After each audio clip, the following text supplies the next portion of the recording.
¿Cómo están, estimados amigos de este canal de YouTube?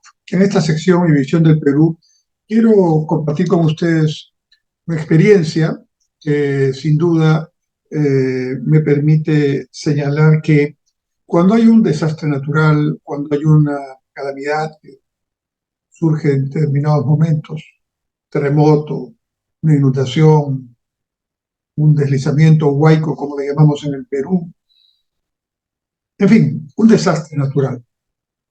Eh, Obviamente, lo primero es salvar las vidas. La vida humana no tiene precio, es irreemplazable. La parte de infraestructura, lo material, se puede volver a construir, a tener, pero la vida no.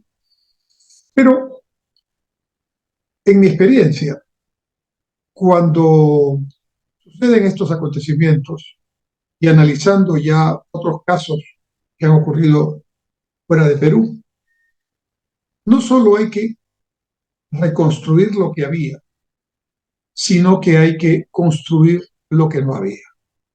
Explico. Cuando ocurrió el terremoto en Pisco, Chincha, Ica, como epicentro en el año 2007, evidentemente hubo un lamentable número de fallecidos, pero también una gran destrucción en la infraestructura básica, sobre todo de Pisco, que era el lugar emblemático donde se concentró la ayuda. Y lógicamente, lo primero que hay que hacer es buscar contener la posible aparición de una epidemia, sostener la alimentación en campamentos para las personas o familias que se han quedado sin vivienda, garantizar, en otras palabras, que el efecto en las personas sea el mínimo posible. Eso fue lo que se hizo. Creo que bastante bien. La ayuda inmediata que vino después del terremoto fue muy buena, muy rápida, muy solidaria de los peruanos. En primer lugar, todos los peruanos de diferentes partes del Perú colaboraron, instituciones diferentes, sector privado, sector público, y también la cooperación internacional. Pero luego había que planear ya no la atención de la emergencia, sino la reconstrucción. Y en la reconstrucción vienen varios temas. Yo en el momento del terremoto era presidente del Banco de la Nación. Fuimos inmediatamente, a los pocos días, al centro de Pisco, donde está además nuestra agencia del Banco de la Nación. Allí estaba además un sombrío panorama. Se había puesto un contenedor de frío para poder manejar el tema de los fallecidos, mientras hacían las correspondientes exhumaciones, etcétera. Al sistema financiero privado que estaba en todo Pisco, se le había caído la conexión, y el Banco de la Nación, que tiene conexión satelital, sirvió de ojos y oídos de la banca privada durante varias semanas. Eso hicimos.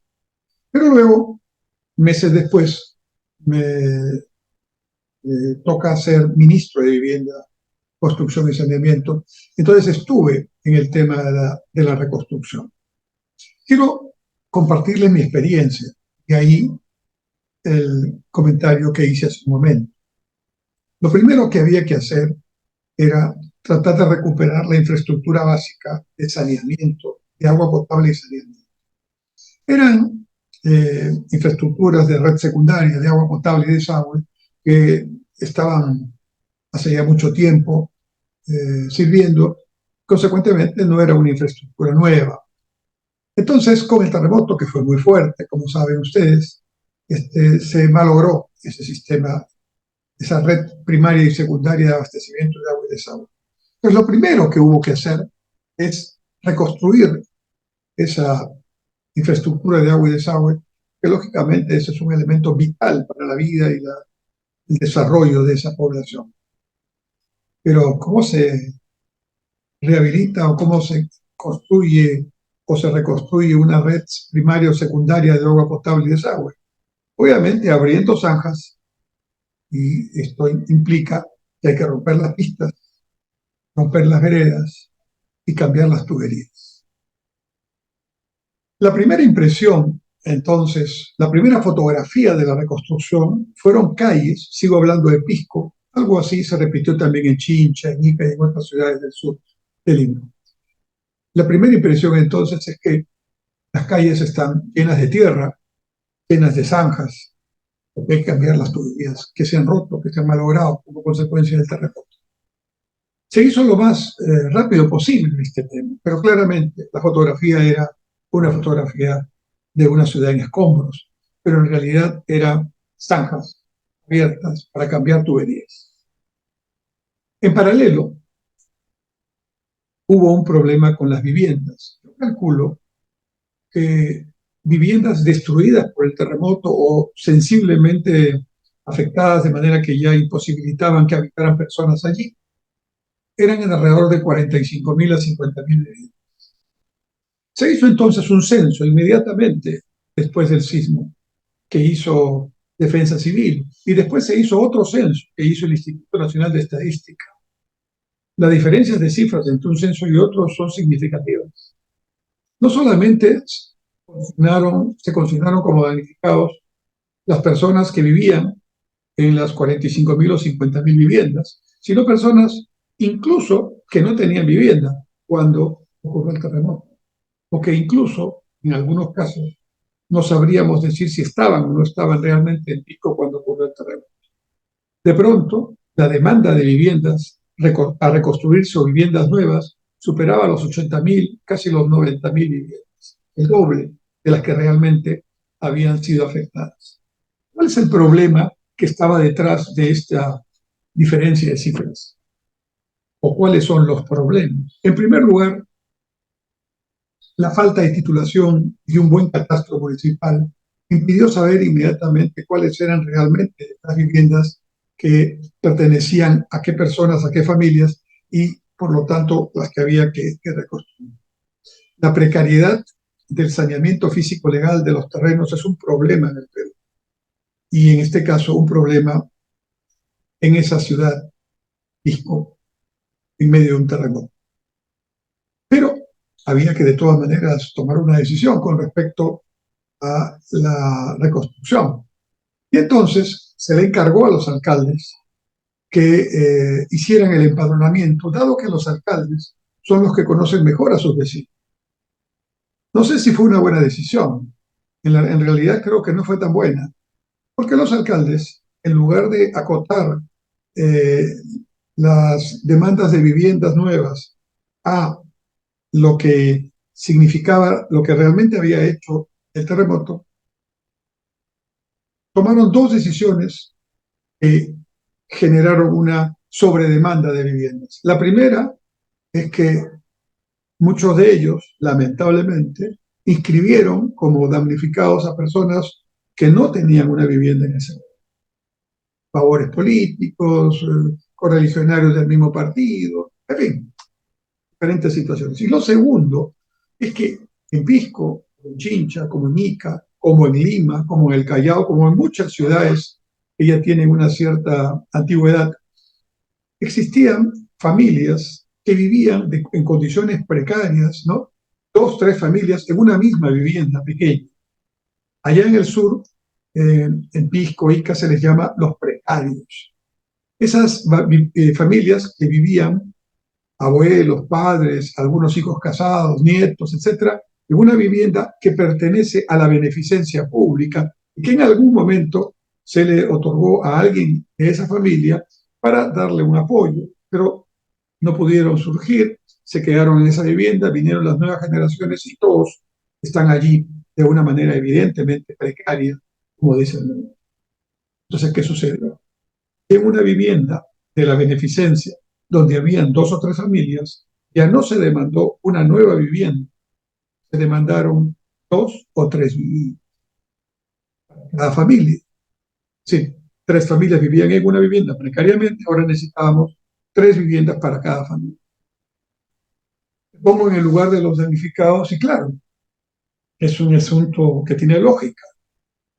De manera que el terremoto, con todo lo que significó de drama y problemas y sufrimiento, también era oportunidad para surgir. y entonces la demanda por vivienda se multiplicó.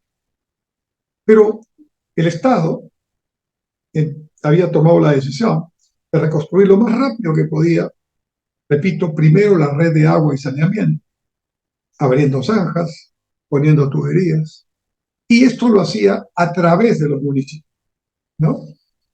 En algunos casos, algunos municipios actuaron rápidamente, en otros no tanto.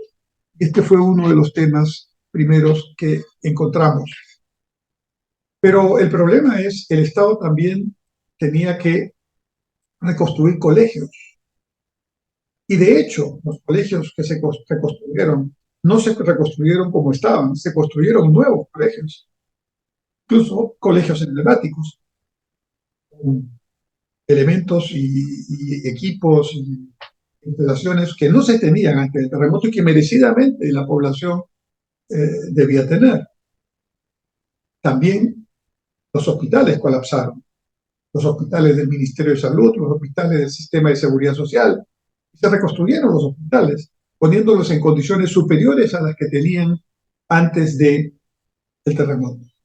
Sin embargo, el tema de las viviendas no era tan sencillo por todas las razones que he comentado. Ante eso, el Estado tuvo que tomar una decisión, reconstruir las viviendas completamente, una tarea del Estado, así como poner el agua de desagüe, las pistas y veredas, los nuevos colegios, los nuevos hospitales, en general la infraestructura básica.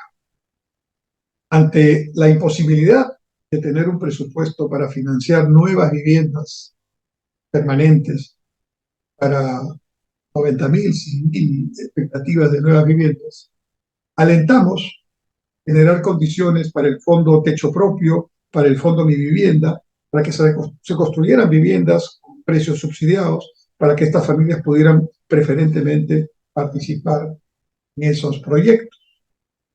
Habilitamos terrenos para poder desarrollar esta actividad y al mismo tiempo se decidió dar un bono de 6.000 soles, el famoso bono 6.000. Autocríticamente, creo que fue un error. Se hizo con buena intención. La idea era, si las familias en el Perú, sobre todo en los sectores bajos y medios, se caracterizan por entrar a la autoconstrucción, que es una característica muy, muy conocida en el Perú, si les damos 6.000 soles, les limpiamos el terreno y les damos 6.000 soles, entonces pueden empezar una construcción básica y luego pueden ir por autoconstrucción terminando y completando este tema. 6.000 soles parece poco, pero multiplicado por 30.000, 40.000 familias es un dinero importante. Y entonces, nuevamente, el problema.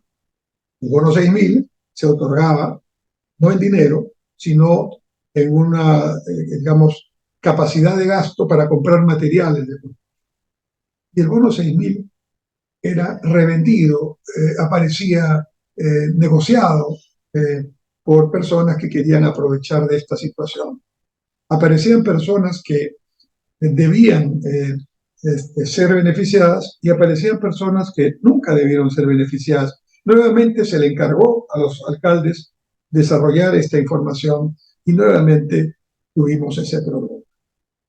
Ahora pienso, autocríticamente, años después, que en lugar de dar los 6.000, debimos dar ese dinero en materiales directamente, de manera tal que se pudiera asegurar que por lo menos un número importante, 30.000, 40.000 viviendas, tuvieran la estructura básica de su nueva casa, pero no un documento que al final del día terminaba siendo especulativamente manejado.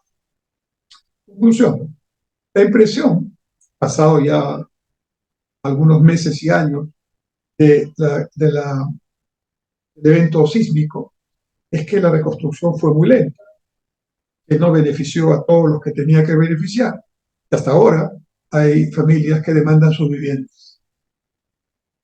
He revisado otros casos de desastres naturales en Colombia, en Japón, en otras ciudades que también tienen este tipo de eventos.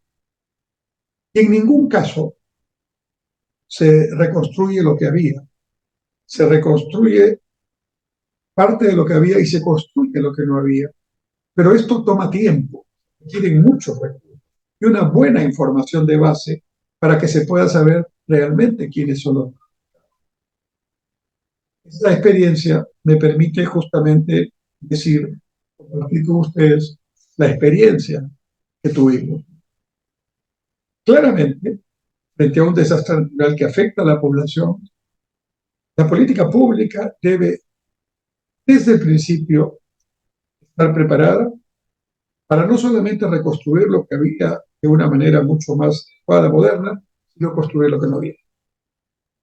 Es quizás la solidaridad mayor que podemos tener con quienes han sido afectados de una manera drástica en su vida diaria con un mega evento que malogró su infraestructura, dañó sus viviendas o los dejó sin los elementos básicos para una vida normal.